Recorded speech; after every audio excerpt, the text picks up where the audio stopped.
Hey guys, what's up? Welcome to another episode of the Coach Cody podcast. So it is a kind of overwhelming type of week. I am moving this week. By the time you're listening to this, I will, be moving tomorrow, Thursday, and there's just something about moving that has its own type of overwhelm, and it's hard because you can't pack your shit. Like I feel like I should be packing, but you can't pack too much stuff because you're using it on the daily. I work from home, so a lot of my work stuff, I can't just pack it up. You still got to use the kitchen because you got to cook, still need your clothes.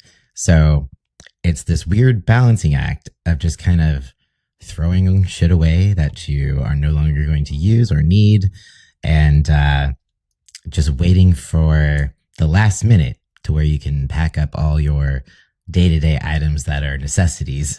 So there's this anticipation and overwhelm, just being like, I hope I can get this all done in basically one day. And fun times. It's been 4 years since I moved. I feel like I'm a bit out of practice, and it's interesting.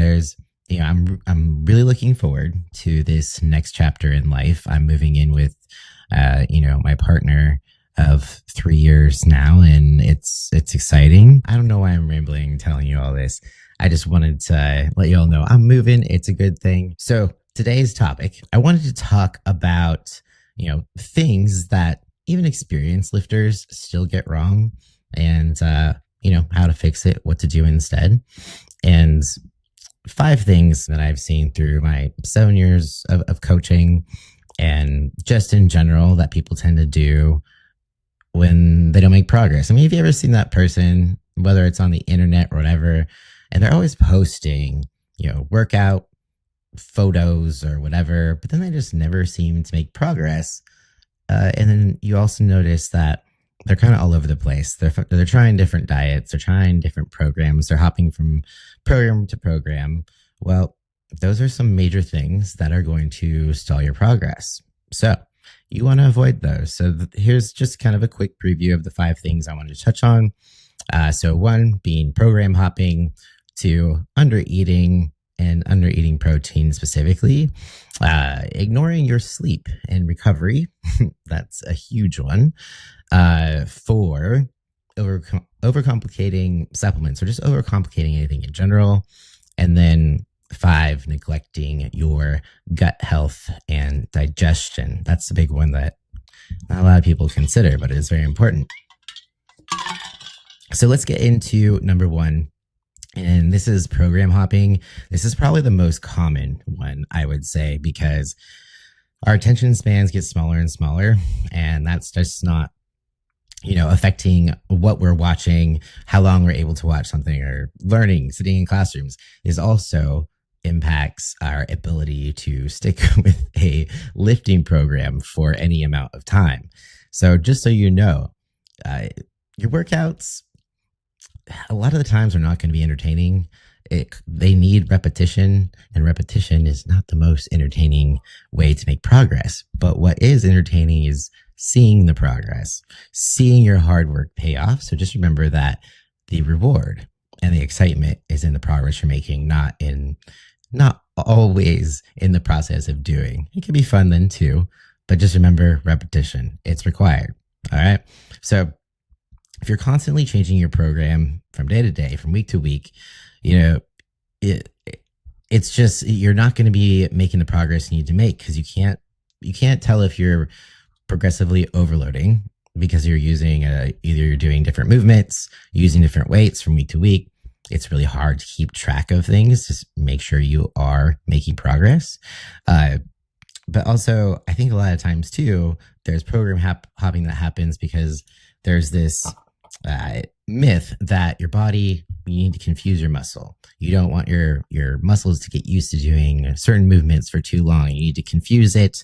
You need to shock the muscle, and you need to have variation, but that is not true. So there is no such thing as surprising your muscle or shocking the muscle. You need some repetition in order to keep building and adapting. So I would say, Stick to a program for at least 8 to 12 weeks. This is going to allow you to really learn the movements, get your form correct, and log your weights so that you're able to actually see your progress. There's no reason to switch out a program before 8 to 12 weeks. Honest to God, I've had coaches who have given me a program and they didn't change it for a year, which sounds kind of awful and very boring, which I'm not going to lie. There are times where it was very fucking boring.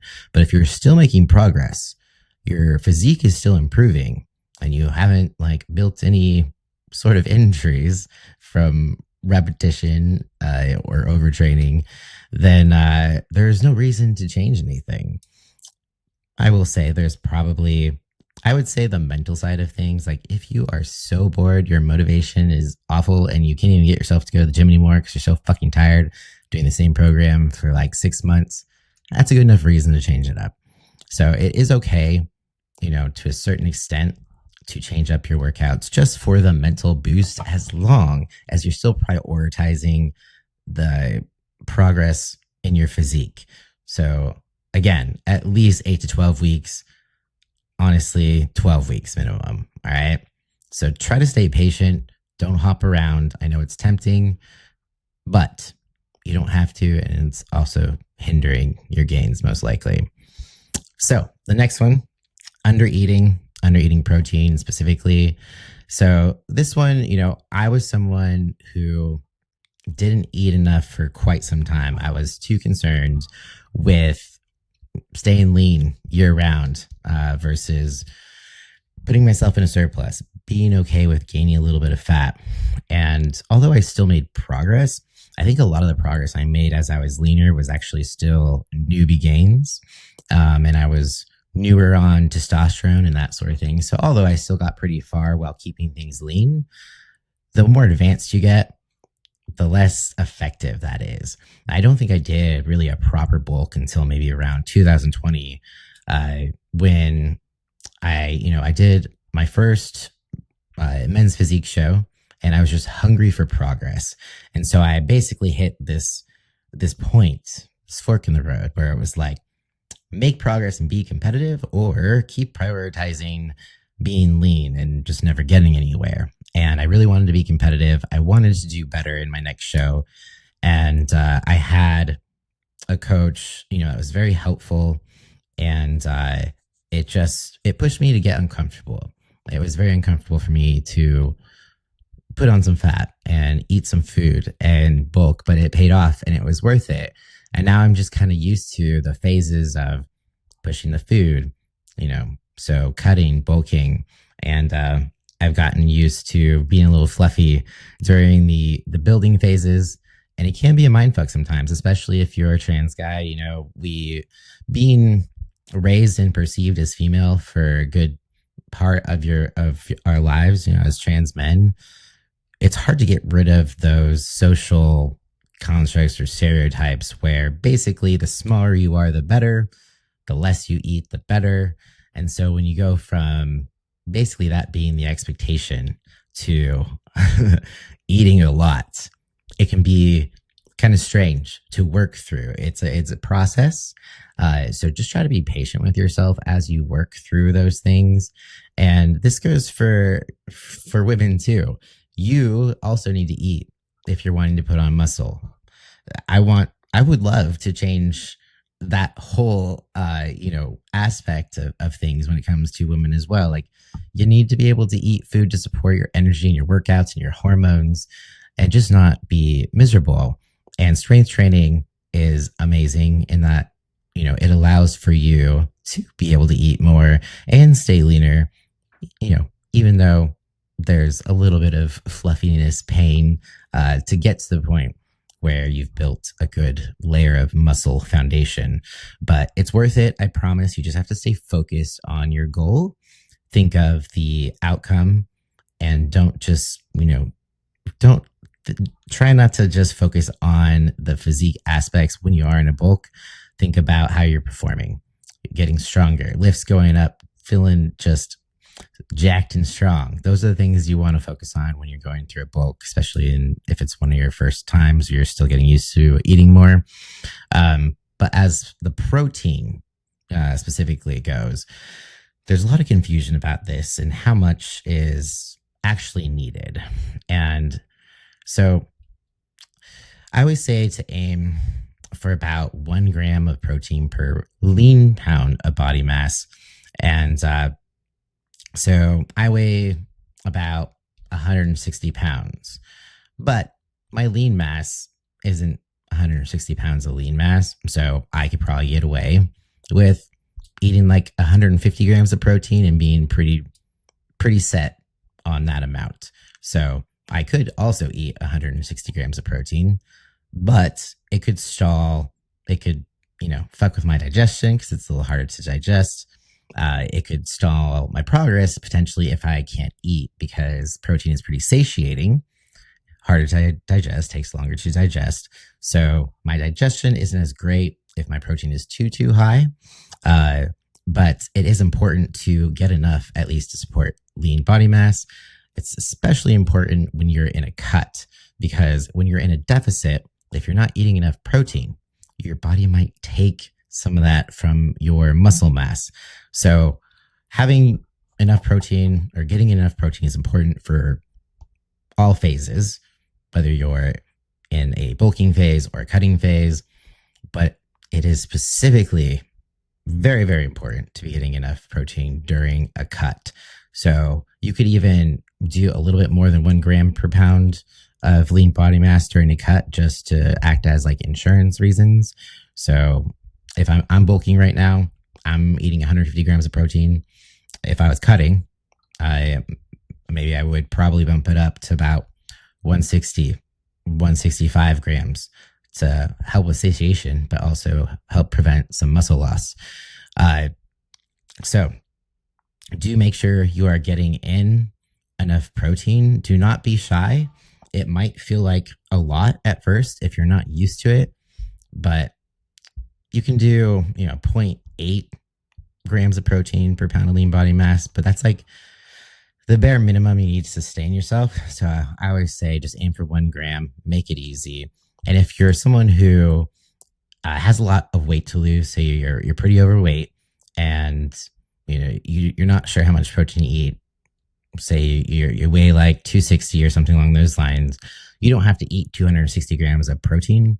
What you could do is eat the amount of protein for your ideal weight. So maybe you weigh 260, but you should weigh 150.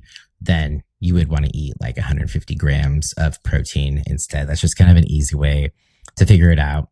Because if you're eating body weight and you have a lot of weight to lose, then you'll definitely be overeating the protein. You'll be feeling that digestively. And that's just a mess, and you don't want to do that.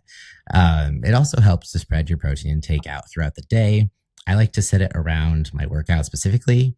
So getting in like a high protein carb meal pre-workout, at least like 1 to 2 hours before, so you're not vomiting during your workout. And then post-workout, if you can get in some protein and some carbs within a couple hours of your workout, that's going to help your recovery. So that goes along. That's basically paying attention to your meal timing. Overall, the most important thing is how much protein you're getting throughout the day, but it does help if you're able to spread it out. And if you're struggling with getting enough protein, usually what happens is you have to start the day off with a really solid foundation of protein. Like if you start the day off with just a bagel, you're going to be playing catch up the rest of the day, because that's a big chunk of protein that you're missing. And no one wants to be trying to shove, like 100 grams of protein down their throat at the end of the night because they didn't give enough protein to the rest. They didn't have enough protein in the rest of their meals throughout the day. So make sure to like front load that protein.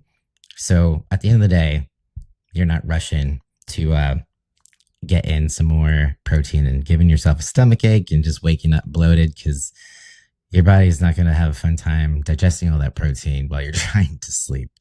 So yeah, protein sources. So we got, lean meats, lean whole sources of protein are always the best. So you got lean meats, fish, eggs, dairy like yogurt if you can handle it and you're not lactose intolerant.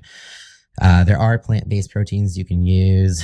There are plant-based protein powders as well.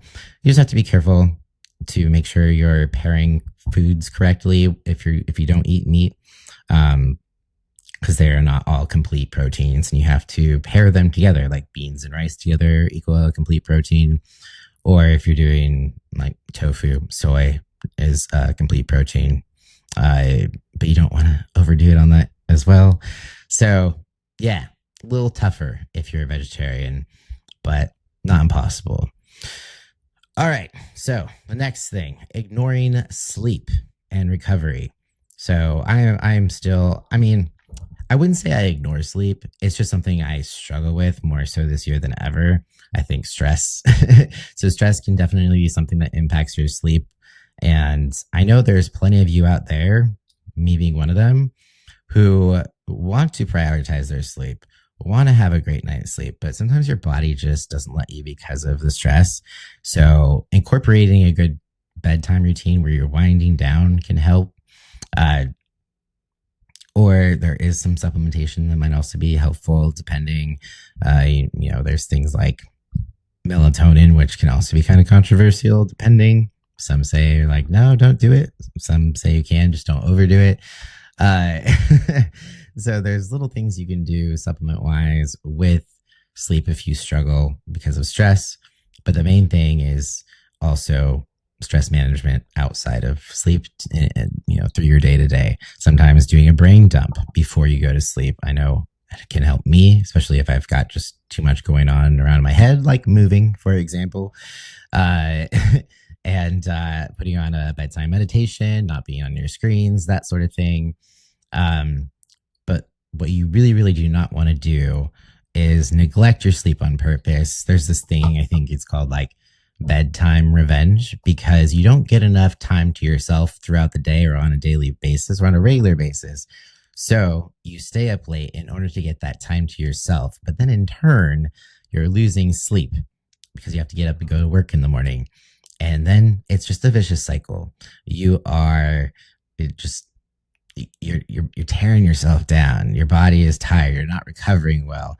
So try not to do the bedtime rebellion. If you can, try to set aside time for yourself that you can schedule into your day, whether it's on the weekend, whether it's post work, or maybe it even means getting up earlier in the morning so you have some time to have to yourself.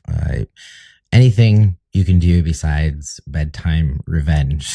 Okay. It comes back to bite you. I know it seems good in the moment, but it does not. It's not worth it. So don't do it.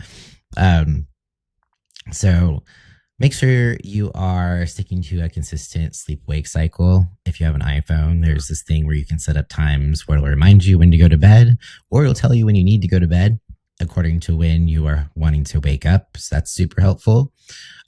Limit caffeine in the afternoon. Be careful of, caffeine can stay in your system for 8 hours. Even if you feel like it doesn't affect you that much, it can, especially potentially when you're in times of stress. So just be aware of that. If you do struggle with sleep, notice, when you have your caffeine, maybe cut yourself off at noon. And anyways. Oh yeah.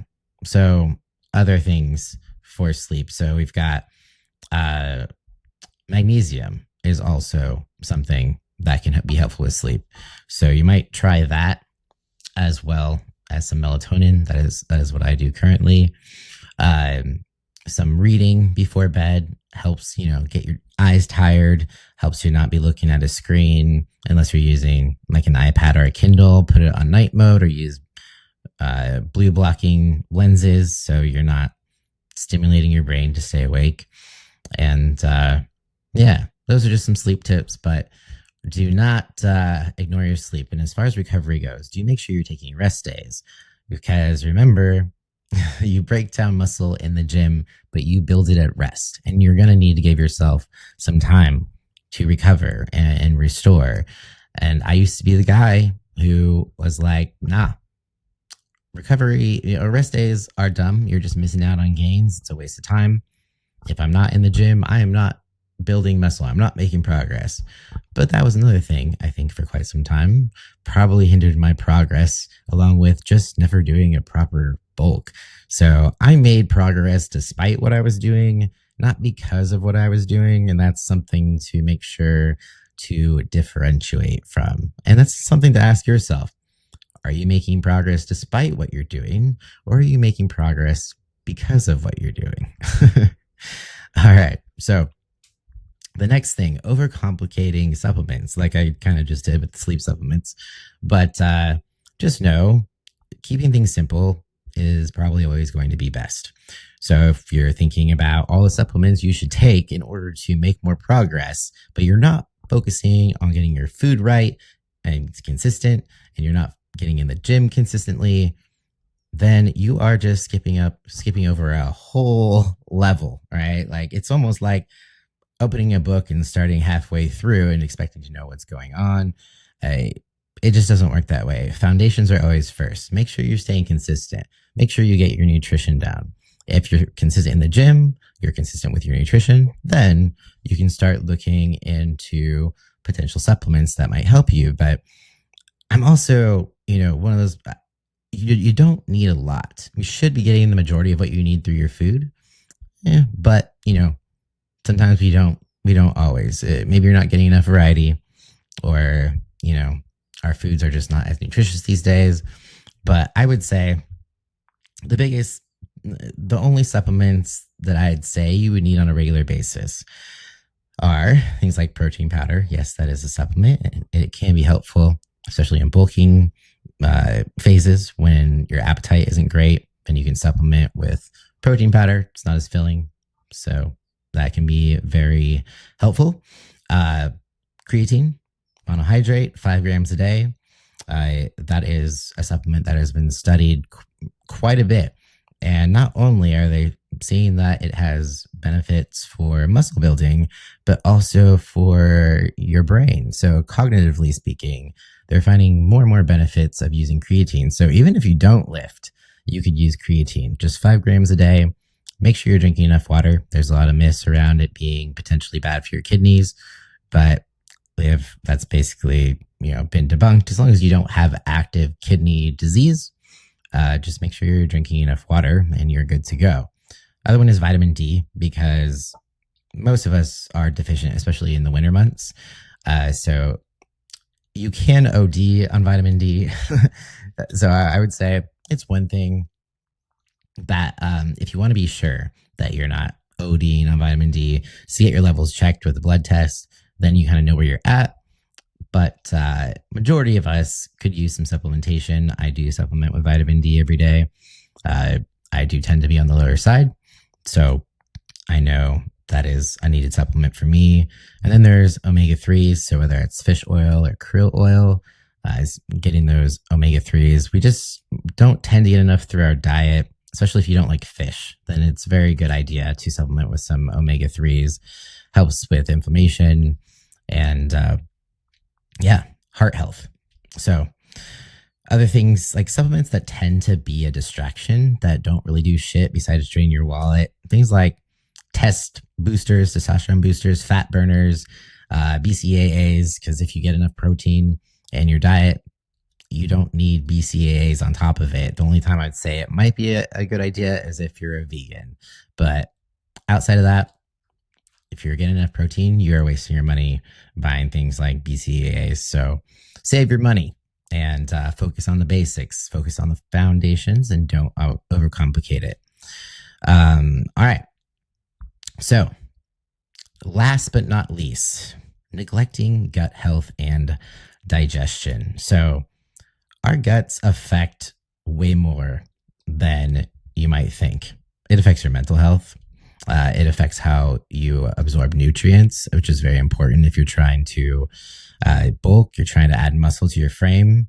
So if you're not absorbing nutrients properly, you're not going to get all the results that you want or need. You could, be selling yourself short if you're not paying attention to your digestion. So if you're feeling bloated, you have constipation, diarrhea, fatigue, poor appetite, those are potentially signs that you need to take a look at your digestion. And, the easiest way to keep an eye on things is firstly, if there are certain foods that don't sit well with you, chances are you probably should stay away from them. So know your body, know what sits well with you. And if you're lactose intolerant, try to stay away from the dairy. There's always those foods where, maybe you do it once in a while and you're like, my stomach hurts like hell, but it was worth it because it was delicious. It's just not something you want to do every day because it's going to throw your digestion for a loop and you're not going to be able to eat as well as you need to for adding gains, building muscle.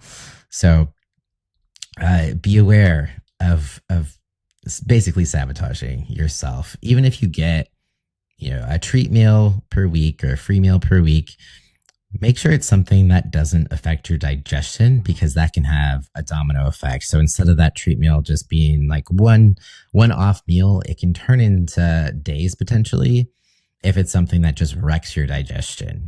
So be aware and be smart about the foods that you're eating, even for your treat meals, cheat meals, free meals, whatever you want to call them. So some ways to kind of pay attention to your gut health or optimize it a bit. So make sure you're eating enough fiber. So anywhere between like 25 to 35 grams a day coming from, veggies, fruits, whole grains, that sort of thing. Hydration is massive for digestion, especially if you're someone who struggles with constipation. Water. I had to learn that the hard way as well. So drink your water. Even if you're eating enough fiber, but you're not drinking enough water, you're going to have a ball of cement fiber stuck in your gut and it's going to feel awful. So if you're getting in fiber, please drink your water so that does not happen. So another way, eat slowly, make sure you're chewing your food so your stomach and digestive juices don't have to do more work than they already need to. Your mouth acts as it's like the first stage of digestion. It is processing your food for you. So make sure you are chewing thoroughly before you are, putting it down the hatch. Just try to, as much as you can, avoid rushing your meals. You also tend to swallow more air when you're doing that, which can make you gassy.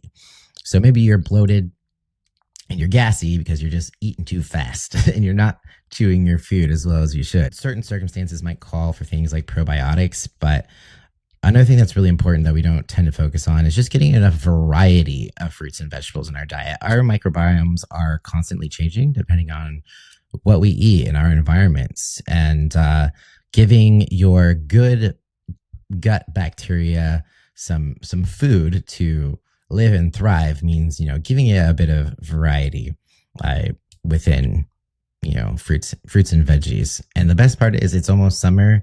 We've got a bunch of new fruits and veggies coming out ahead of us to add in some great variety with those, that will help out your gut. So yeah, that about wraps it up. Just remember, so here's the 5 things to avoid if you want to continue making progress. So stop jumping from program to program, stop program hopping, eat enough protein consistently, respect your recovery, make sure you're sleeping, making sure you're taking rest days. And 4, don't overcomplicate things with supplements. Stick to the basics first, then move on to possible supplementation. And last but not least, gut health. Make sure you're paying attention to these 5 things. So these are things that even advanced lifters tend to overlook. Like I said, guilty with the sleep situation. But if you pay attention to these, especially as you advance, even if you're from beginner to advanced, make sure you are paying attention to these things in order to keep your progress moving forward. So anyways, that is it. Thank you so much for listening. Send me some good vibes for the move. Hopefully it all goes smooth. I'll let you know how it went. And maybe I'll give a house tour or something along those lines. But if any of these reasons or things resonated with you, feel free to leave them in the comments. Tell me about your experience with hitting plateaus with training. If you've found you haven't had done any of these things and not realized it until later, or how you fixed, fixed coming out of a plateau, yeah, tell me your story. But until then, if you found this helpful, make sure to subscribe if you would like to hear some more information, and share with a friend. That way you never miss an episode if you are subscribed. And also, make sure to join the Discord community, and that way, got some like-minded people interested in lifting. It's a great community. We also talk about things other than lifting if you are worried about that. And that link will be in the description. All right, guys. Peace out. I'll talk to you next time.